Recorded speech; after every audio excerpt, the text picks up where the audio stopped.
What's the most unbelievable thing you've witnessed at a restaurant? I just wanted a quiet dinner. That's it. Nothing complicated. I'd had a brutal week at work. I made a reservation at a nice restaurant, the kind with cloth napkins and a bread basket that arrives before you've even opened the menu. I was going alone, book in hand, ready to disappear for an hour. I was seated at a small table near the window. Perfect. Then the family sat down next to me. 2 parents, 3 kids. The youngest looked about 4. The oldest maybe 10. They had the energy of people who had been in a car together for 6 hours and had stopped being civil approximately 5 hours ago. The 4-year-old immediately crawled under the table. The dad didn't look up from his phone. A waiter came over. The mom ordered for everyone without looking at the menu, which sounds efficient until she changed her order 4 times and sent the waiter away twice. Meanwhile, the 4-year-old had emerged from under the table and was now standing in the aisle, just standing there, staring at other diners. A waiter walked by, carrying a full tray. He had to dodge around her. The mom said, "Chloe, come sit down," in the tone of someone who had been saying it for 4 years and had completely stopped expecting results. Chloe did not sit down. Instead, she walked over to the table next to theirs, where an elderly couple was having what looked like an anniversary dinner, and picked up the woman's bread roll. Just took it. The elderly woman looked down at her empty bread plate, then at Chloe, then at the parents. The mom looked up. "Chloe, we have our own bread. No apology, no replacement bread offered, nothing." The elderly woman caught my eye. I mouthed sorry on behalf of humanity. Then the older kids started arguing. I couldn't hear the specifics, but it involved a crayon in someone's arm and escalated faster than seemed physically possible. The dad put his phone down for the first time. He looked at his kids, then looked at his phone, then picked it back up. A different waiter brought their food out. The 4-year-old Chloe decided at this exact moment to start spinning in circles in the aisle.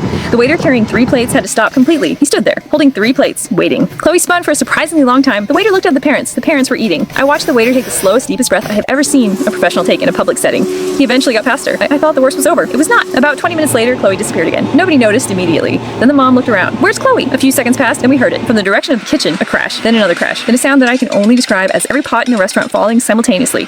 Then Chloe walked out of the kitchen, covered in what appeared to be soup. Behind her, 2 chefs stood in the doorway looking like men who had seen things they could not explain. The entire restaurant had gone silent. The mom stood up. "Chloe, what did you do?" Chloe looked around at everyone staring at her. Then she smiled. The manager came out. There was a conversation I couldn't fully hear, but could entirely understand from body language alone. The family left before dessert.